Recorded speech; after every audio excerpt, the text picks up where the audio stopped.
Dua Bahlul, datang buat ketawa, pulang bawa dosa. Tidak seharusnya terjadi. Jadi galian condet zolim nggak? Ya, salah satu dosa yang sederhana, main tapi sebenarnya besar sekali, itu adalah memframing orang lain. Framing enggak, itu udah framing pembahasan, Mas. Enggak, dia tetap iparnya, tapi dia istri kita. Ngerti gak sih? Bacakan nih. Curangnya Habib ini. Dia kan suka flexing ayat. Dia selalu mengambil. Gue bukan flexing ayat, dakwah tuh. Enggak, soalnya flexing ayat itu dua kata lucu. Orang kalau tahu ayat seharusnya nggak flexing. Kalau flexing jangan pakai ayat. Dia selalu mengambil kain-kain kita dengan ajaran Islam. Itu susah ya balasnya ya. Nih, gue pengen ini lagi sama lu. Kita ngomongin dosa kecil. Gue tuh gedek banget sama, mudah-mudahan gue juga dijauhkan dari yang seperti itu ya. Cuma kadang-kadang ikhtiar gue begitu. Orang tuh selalu menyepelekan zolim, tau? Secara arti kan menempatkan sesuatu tidak pada tempatnya. Betul. Jadi sebenarnya luas tuh dia nih, kalau ngomongin zolim. Padahal dosa zolim itu seperti apa, Bib? Besar, kecil, sedang, menengah, low income, atau mungkin high end? High end. Dosa zolim, Iya, dosa yang sangat serius itu. sekedar lu lawan arah, zolim nggak? Iya. Zolim kan?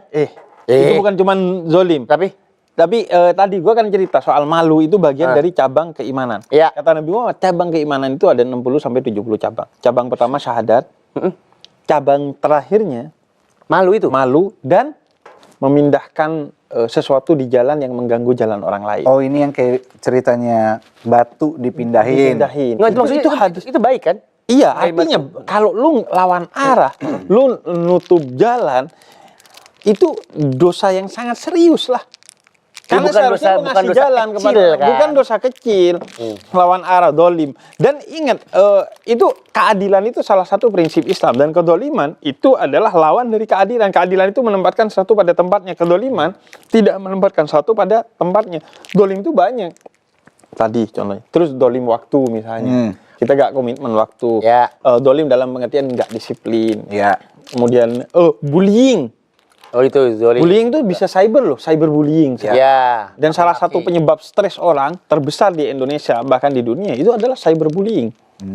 Jadi banyak hal dari kezaliman yang sekarang kita remehkan gitu. Makanya gue selalu bilang gini, kita itu teriak-teriak tentang kezaliman Israel terhadap Palestina, tapi diam-diam Zionisme, bukan hanya Zionisme, Zionisme, kita juga Zionis. Terhadap sesama. Bahkan terhadap keluarga kita. Mencuri tanah keluarga kita atas dasar warisan. Bertengkar dengan saudara kita, urusan tanah, waris. Di mulut kita teriak-teriak zalimnya Israel karena nyuri tanah orang-orang Palestina. Kita secara tidak langsung nyuri tanah bahkan keluarga kita sendiri. Dalam pembagian waris yang tidak fair. Atau bangun sesuatu di bukan tanah kita. Makanya kalau ke Tarim itu rata-rata tangga ke dalam. Karena nggak mau ngambil tanah orang. Tarim itu apa? Dia nggak di Yaman, di Hadramaut, di kotanya para Habib. Oh namanya Tarim, nama kota. Tarim, iya. Tangga tuh di dalam rumah maksudnya? Bukan, tangganya ke dalam. Tangga kita kan keluar, Mal. Kalau ini, jadi ini tembok nih ya. Kalau tangga kita kan dari tembok tuh keluar ya. Iya kan? Kalau ini nggak ke dalam, Mal. Oh iya. Karena udah pasti batasnya ini tanah gua. Berarti ngambil batas sepadan pun tuh dihindari banget di zaman dulu. Itu yang disebut ikhtiyat, hati-hati. Jangan sampai bukan hanya kita terjebak kepada haram, tapi subhat. Kalau kita kan kadang gitu ya, bangun tangga tuh keluar. Oke, tangganya pas di tanah kita. Tapi nanti kita naruh potnya di depannya lah. Oh iya. Lu kan rata-rata di perumahan, di jalanan kita, dari itu UMKM sampai siapapun, kan sering tuh geser. Iya bener. Kalau dipakai buat parkir, apalagi itu. Nggak boleh juga. Iya sama, nyuri tanah. Baik itu permanen ataupun tidak permanen. Ini penting tahu, maksud gue ini yang paling disepelekan tahu sama orang-orang. Iya, makanya. Apalagi kalau di kampung deret. Ini kan dosa kecil yang sebenarnya kita nggak sadar. Iya. Dosa-dosa kecil yang Terus sekedar naruh pot itu, kan gue tahu alasan lu apa. Penghijauan kan? Iya. Supaya adem. Dengan lu juga berasumsi kayak, orang-orang juga seneng. Gitu kan? Padahal nggak boleh tuh. Makanya prinsipnya kata Imam Ghazali itu, sebelum berbuat baik, pastikan kamu tidak melakukan kejahatan dalamnya. Jadi bukan, jadi takhalli baru tahalli. membersihkan dari keburukan, baru menghiasi dengan kebaikan. Jangan atas dasar menghiasi kebaikan, tapi pakai cara. Makanya watawasau bil haqqi watawasau bis sabr. Hak dulu, bener dulu, baru sabar. Lu di KDRT jangan sabar karena itu gak hak. Jangan sabar untuk sesuatu yang tidak benar. Beb, hajatan, nutup jalan, itu zolim nggak? Oke, kita tarik yang paling jauh. Majelis nutup jalan. Waduh. Kecuali memang ada sesuatu yang kita udah ini ya, kayak hajatan, majelis atau konser. Kalau memang ada izinnya. iya, ada izin atau apapun lah. Tapi jangan menyepelekan ya. Oke. Ibaratnya kalau misalkan kita punya acara gitu ya, kita punya apapun itu, mau hajatan, kayak sunatan, kayak atau Apapun. majelis. Misal kita izin ke instansi terkait, diizinkan.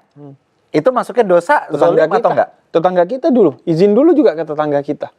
Oh, jadi seenggaknya di grup kita ngasih. Iya, makanya kata Nabi jar qoblad dar. Lihat tetangganya dulu sebelum beli rumahnya. Karena tetangga itu punya hak loh satu. Dia mau non-muslim, dia mau bukan saudara kita, dia mau siapapun, dia punya hak atas diri kita. Kalau yang nutup jalan, gue sering banget jalan, mau pulang jalan ketutup. Tapi yang nutup Jasa Marga, tol Jor lagi perbaikin mulu. Tuh, menurut lu gimana? Gue gede banget dah.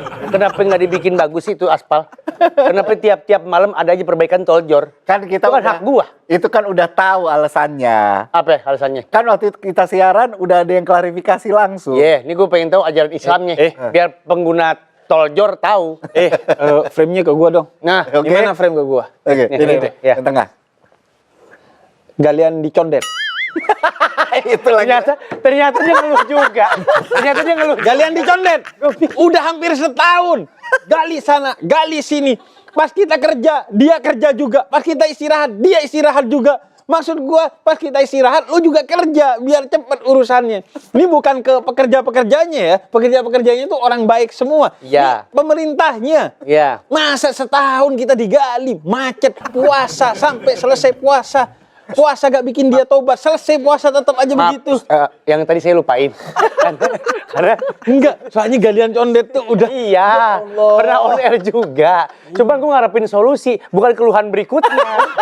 Gue tuh Gak ada solusinya kan di mereka. Bukan maksud gue dari Tugas ajaran gue cuma nasehatin, gue Iya. nyampein nasihat ini, gue selip-selipin ayat dan hadis tadi. Kalau dia masih belum tobat, bubar aja udah. Berarti tidak boleh sebenarnya maksudnya. Ya enggak, boleh. Berlarut-larut Untuk kepentingan atau apa. kita bersama.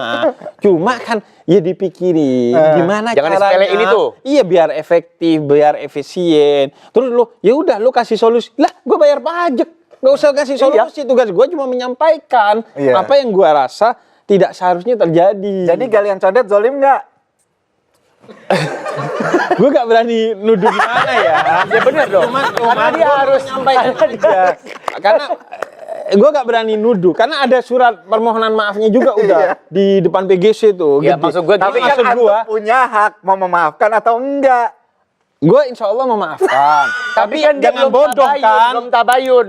Apa sih namanya? Iya betul, Tabayun, kan? tabayun. Kan dia bilang tadi. Enggak, maksud gue yang gue lihat aja mal kayak gini ya. Iya, paham.